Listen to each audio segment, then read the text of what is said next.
Halo My Heart, ketemu lagi dengan kita di channel Heart Family. Dan di video kali ini kita mau ceritain pengalaman hampir meninggal di saat melahirkan anak keempat kita. Siapa yang meninggal?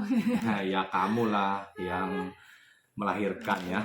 Oke, jadi ini anak kita yang keempat ya, Reinhard Cornelius Adiguna. Jadi kita punya cerita bahwa dari awal istri saya hamil itu kita merindukan ya, menginginkan seorang anak cowok gitu. Jadi dari pertama itu sudah disiapin namanya itu siapa?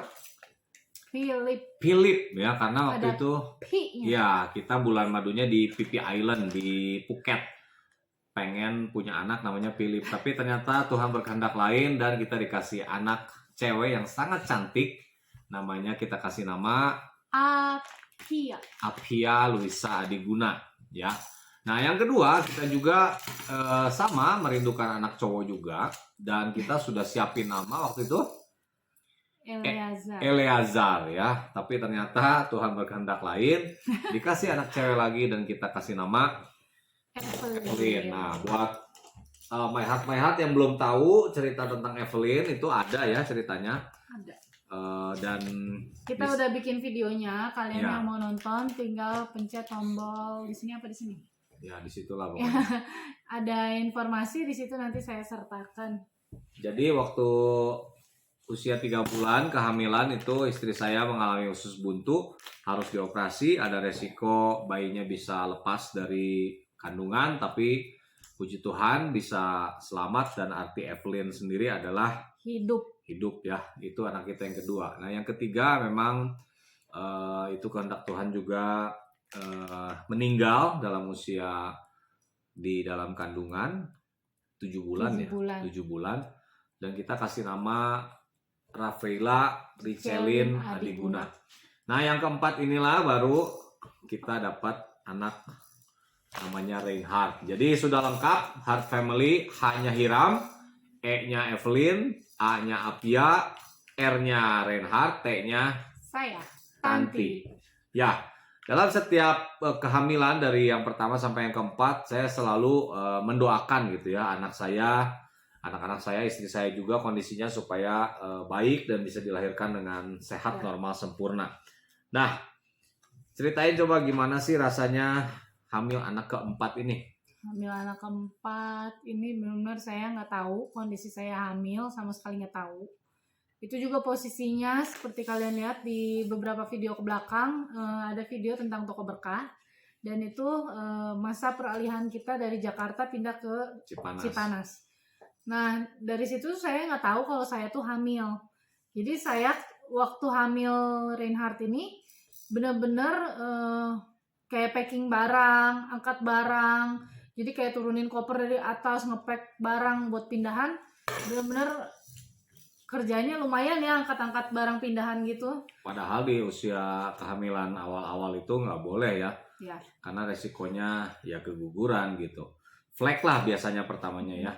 Nah tapi memang ini anak luar biasa ya, Tuhan pelihara dari saat itu. Dan juga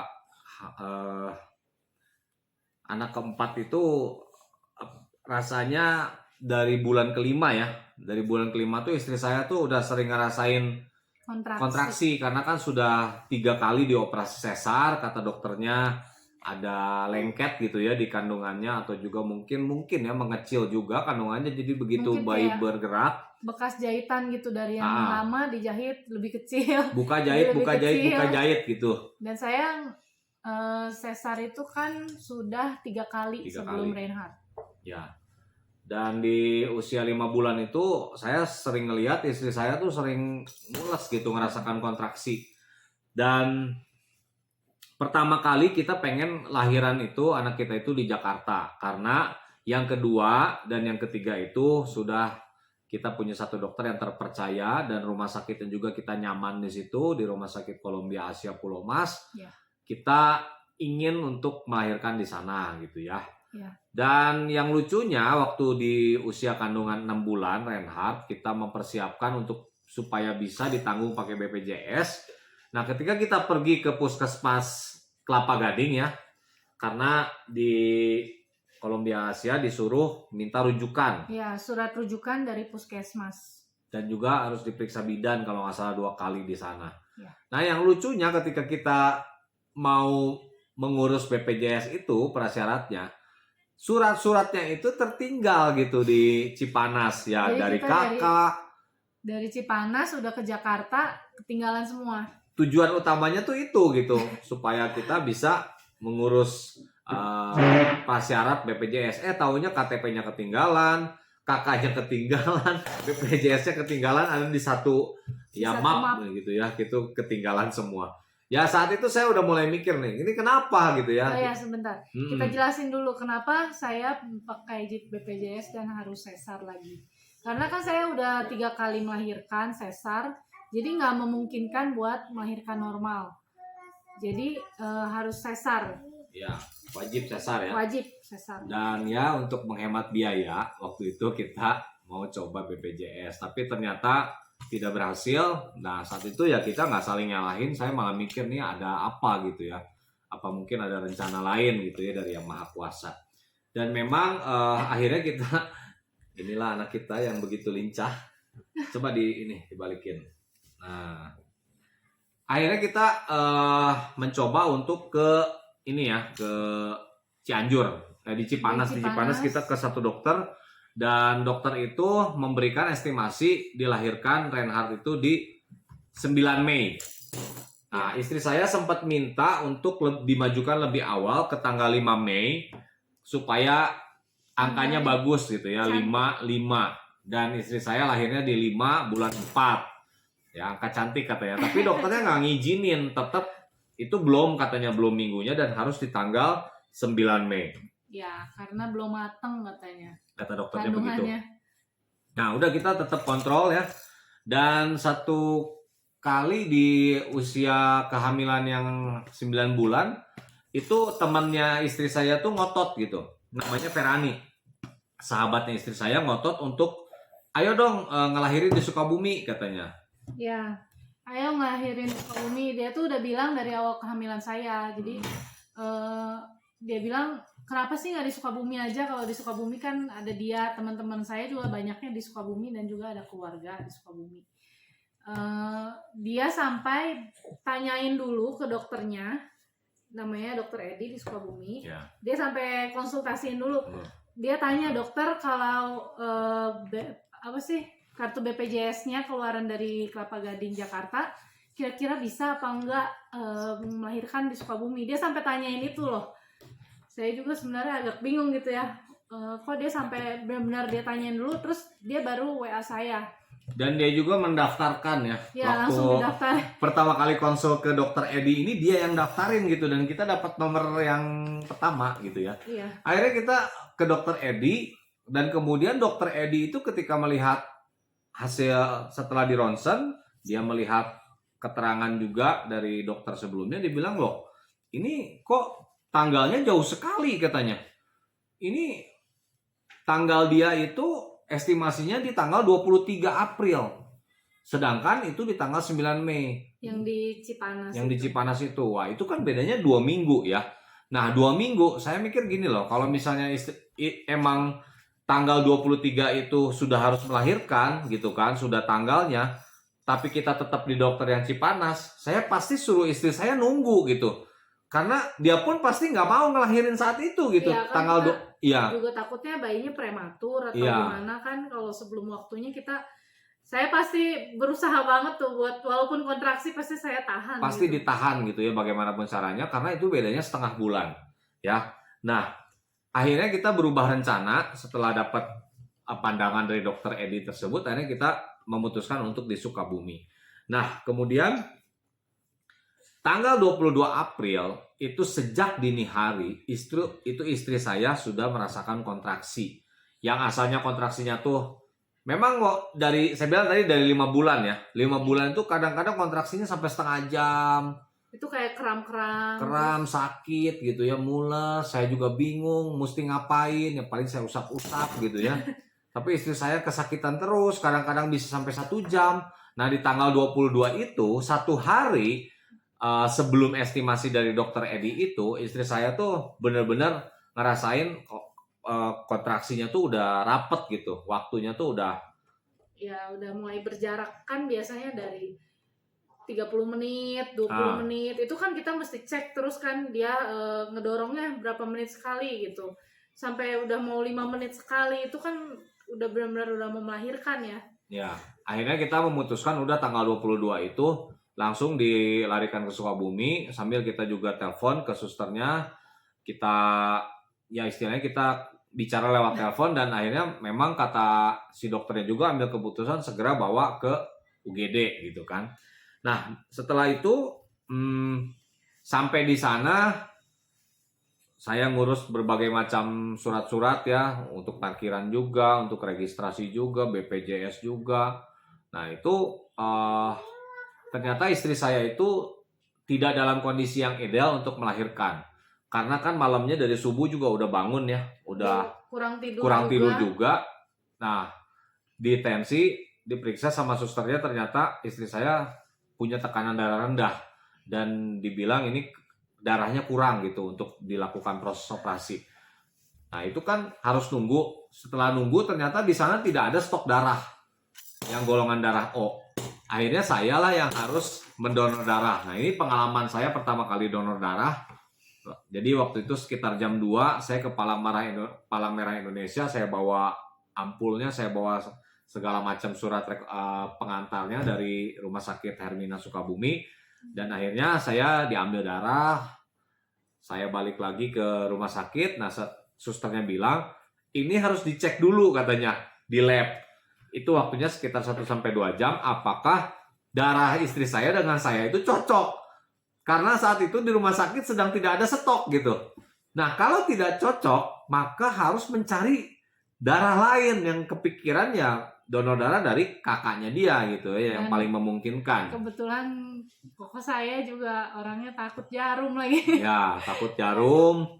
Dan yang saya paling kepikiran tuh dia kan udah kontraksi dari subuh sampai siang gitu. Terus sore masih harus nunggu hasil lab.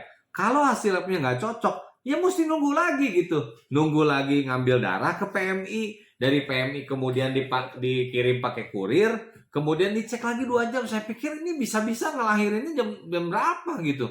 Bisa jam 12 malam saya pikir gitu kan. Dan itu juga saya posisi dari pagi tuh udah puasa itu. Ya, sudah puasa. Itu kelaparan ya. Benar-benar udah malam kurang tidur.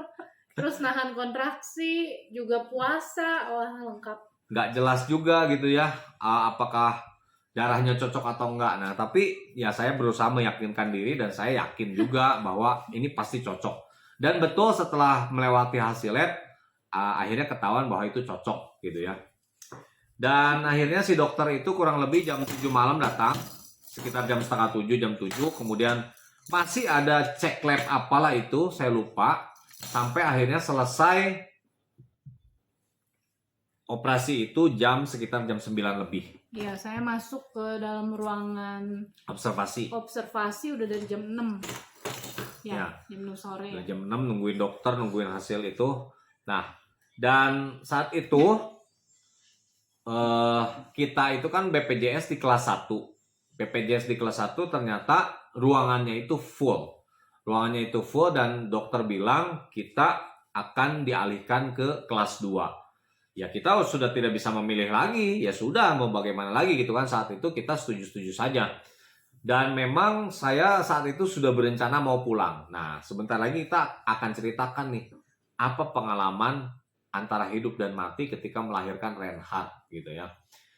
Nah, setelah beres observasi kemudian dibawa ke kamar ya. Ternyata yang luar biasa itu kita dapat kamar VIP.